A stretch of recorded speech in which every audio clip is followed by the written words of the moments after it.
अहम ख़बर है अवां खे आगाह करियो पिया मीरपुर ख़ास में मुबैना तौर आपघात कंदड़ औरत जी क़बर कुशाई कई वई आहे।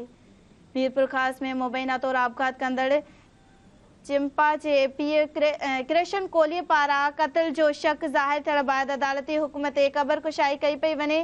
दाख़िल दरख़्वास्त में ॼाणायो वियो आहे त धीअ खे संदसि मुड़ुस घुटा ॾेई क़त्ल कयो आहे, जांच कराई वञे। अहम ख़बर है नाज़रीन आगाह करियो पिया अवां खे मीरपुर ख़ास मुबैना तौर आपघात कंदड़ औरत जी क़बर कुशाई कई वई आहे।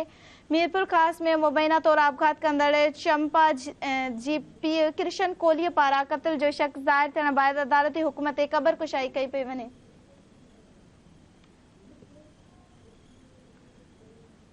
अहम ख़बर है अवां खे आगाह करियो पिया मीरपुर ख़ास खां मुबैना तौर आपघात कंदड़ औरत जी क़बर कुशाई कई पई वञे। मीरपुर ख़ास में मुबैना तौर आपघात कंदड़ चंपा जे पीउ कृष्ण कोहली पारां क़त्ल जो शक ज़ाहिर थियण बैदि अदालती हुकुम ते क़बर कुशाई कई पई वञे। इन हवाले सां वधीक अपडेट मालूम कंदासीं। टेलीफोन लाइन ते मौजूद आहे धरती टीवी जो रिपोर्टर अज़हर अली छॾड़। जी अज़हर, आगाह कजो कहिड़ा तफ़सील आहिनि? जी बिल्कुल, मीरपुर ख़ास तालके थाने जी हद में 4 महीना अॻु मुबैना तौर ख़ुदकुशी ॼाणायल औरत चंपा जे वालिद कृष्ण पारां अदालत में संदसि न्याणी के क़त्ल जो शक ज़ाहिर करण वारी दरख़्वास्त ते अदालती हुकुम ते अॼु क़बर कुशाई करे जुज़ा वरिता पिया वञनि। ऐं तव्हांखे ॿुधाईंदो हलां त ॻोठ 15 वाटर में मथन जी घरवारी चंपा 4 महीना अॻु ॼाणायल मुबैना तौर ख़ुदकुशी कई हुई, जंहिंजे मुड़ुस मथन ऐं ॿिनि वारसनि कानूनी कार्रवाई खां इनकार कयो हो।